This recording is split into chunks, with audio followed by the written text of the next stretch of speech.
warahmatullahi wabarakatuh. Perkenalkan, nama saya Ari Yusuf. Saya mahasiswa Prodi D3 Keperawatan Sekolah Tinggi Ilmu Kesehatan Sukabumi. Di sini saya akan menjelaskan langkah-langkah inisial assessment. Tujuan 2 tahap inisial assessment adalah untuk menolong atau menyelamatkan nyawa pasien atau korban yang mengalami trauma maupun tidak dengan penurunan kesadaran dengan waktu yang seefektivitas mungkin. Setelah itu, di sini ada survei primer. Survei primer dilakukan dengan konsep ABCDE.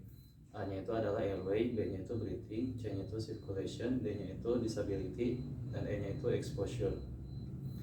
A-nya itu adalah airway. Airway dengan membebaskan jalan nafas. Apabila pasien mengalami snoring, maka lakukan head tilt chin lift dan ataupun jaw thrust. Setelah itu, apabila pasien mengalami gargling, maka lakukan suction ataupun finger sweep.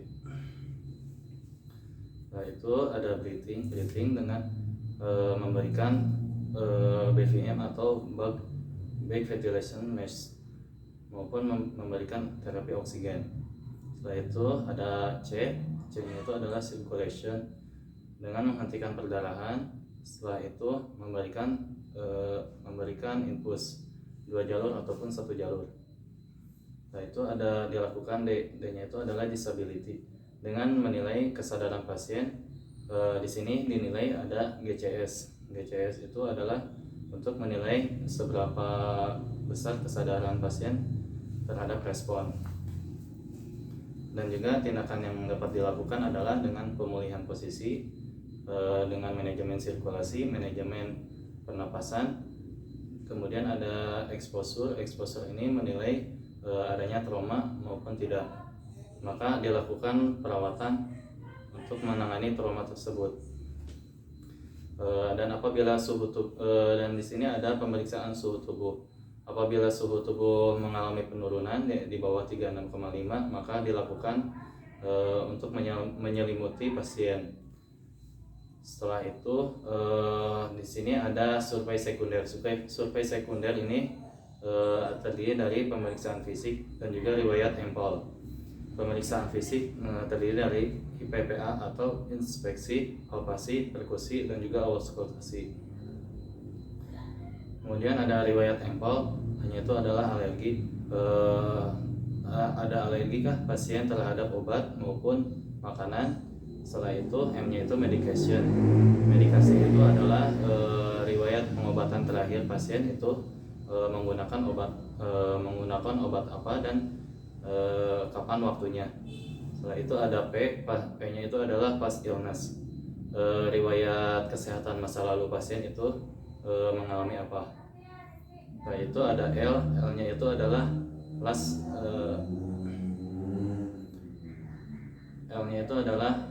meal. Last meal itu adalah mengkaji riwayat pasien itu makan terakhirnya itu apa. Nah, itu ada E-nya itu ada environment atau event of injury. Event of injury itu adalah apa sih penyebab yang bisa menyebabkan pasien mengalami trauma terhadap dirinya. Kemudian di sini ada 3 aspek yang harus dicatat untuk menangani pasien yang tidak sadarkan diri maupun mengalami keadaan yang mengancam nyawa. Kemudian ada 3 aspek yang perlu dicatat dalam penanganan pasien, yaitu terdapat data, action, dan juga respon. Data di sini adalah dengan menilai kondisi pasien mengalami apa, yang tersusun dari ABCDE. Setelah itu lakukan action ini adalah penanganan kepada pasien terhadap data yang sudah kita catat tadi. Setelah itu ada respon ini adalah respon dari pasien. Sebelum kita lakukan tindakan kepada pasien, kita lakukan persiapan alat terlebih dahulu yang tergolong ABC atau airway, breathing, dan juga circulation. Airway di sini ada alatnya yang bernama OPA atau oropharyngeal airway dengan tujuan mengatasi sumbatan jalan nafas apabila pasien mengalami snoring. Setelah itu ada breathing di sini ada BVM atau rescue breathing. Kemudian ada terapi oksigen atau nasal kanul, bisa simple mask. Setelah itu ada circulation. Di sini ada alatnya tensimeter untuk mengukur tekanan darah. Kemudian ada oximeter. Kemudian ada kasa atau kapas untuk balut tekan apabila pasien mengalami perdarahan. Kemudian kita lakukan tindakan mandiri. Kemudian kita lakukan tindakan cold for help. Cold for help ini kita lakukan untuk menolong pasien. Assalamualaikum, saya Adi. Saya menemukan seorang laki-laki yang berusia kurang lebih 20 tahun. Saat ini pasien tidak sadarkan diri, tidak ada trauma maupun tidak ada luka. Nomor yang bisa dihubungi 0856 5253 5653. Mohon bantuannya segera. Kemudian posisikan penolong di sebelah kanan pasien. Setelah itu kita lakukan pastikan 3A terlebih dahulu: aman diri, aman lingkungan, dan juga aman pasien. Kemudian kita lakukan posisi pasien terlentang di atas bidang yang datar. Setelah itu pasien yang sadar kita ajak bicara untuk mengenali kondisi airway. Saat ini pasien tidak sadar. Kemudian atasi sumbatan jalan napas dengan teknik look, listen, and feel. Dengan cara melihat sumbatan jalan napas, listen dengan mendengarkan, dan feel. Setelah itu kita pasang neck collar untuk pasien yang mengalami cedera servikal. Saat ini pasien tidak mengalami cedera servikal, maka kita tidak memasang neck collar. Setelah itu kita atasi sumbatan jalan napas. Saat ini pasien mengalami snoring atau kita lakukan head till chin lift ataupun jaw thrust. Kemudian kita pasangkan OPA untuk membuka jalan napas. Kita pasangkan OPA. Setelah itu OPA sudah terpasang, kita lakukan pemeriksaan breathing dengan teknik look, listen, and feel. Look, di sini kita melihat pengembangan dada pasien. Saat ini kedua dadanya simetris. Kemudian listen. Saat ini pasien sudah ada nafas, dan feel, rasakan hembusannya. Kemudian kita lakukan terapi oksigen dengan konsentrasi yang tepat.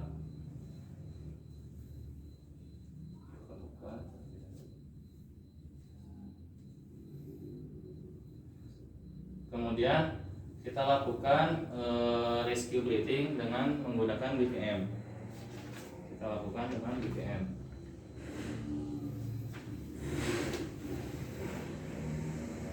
Seratus ribu, 2.000, 3.000, 4.000, 5.000, 6.000, 1.000, 2.000, 3.000, 4.000, 5.000, 2. Kemudian setelah itu kita lakukan 3 tanda dini shock. 3 tanda dini shock di sini kita bisa dengan memeriksa nadi. Nadinya itu kalau tanda dini shock itu nadinya itu lebih dari 100. Saat ini pasien nadinya ada 137 kali per menit. Kemudian CRT-nya itu lebih dari 2 detik.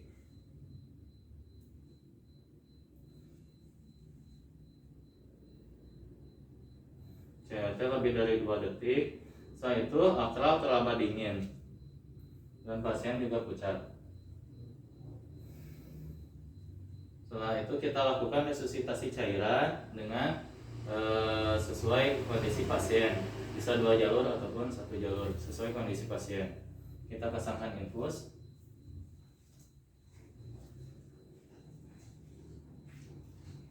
Infus sudah terpasang.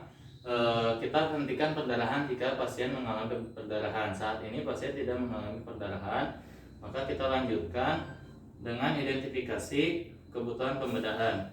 Identifikasi kebutuhan pembedahan di sini apabila pasien mengalami perdarahan atau luka yang yang tidak bisa ditangani atau kita lakukan pembedahan untuk menangani pasien. Setelah itu kita lakukan bidai untuk pasien yang mengalami patah tulang, dan juga kita rawat luka apabila pasien mengalami perlukaan. Kemudian kita menilai skor GCS. Saat ini pasien bisa membuka mata dengan rangsang suara, dengan rangsang nyeri. Kemudian motorik, M-nya itu pasien bisa bergerak dengan mengalokalisir rangsang nyeri. Kemudian ada verbal. Verbal di sini pasien bisa berbicara, akan tetapi bicaranya tidak nyambung. Pak, bagaimana kondisinya saat ini, Pak? Kondisinya bicaranya tidak nyambung ya. Kemudian kita cegah hipotermia. Saat ini suhu pasien di bawah 36,5 derajat Celcius. Kita lakukan selimuti pasien agar mencegah hipotermia.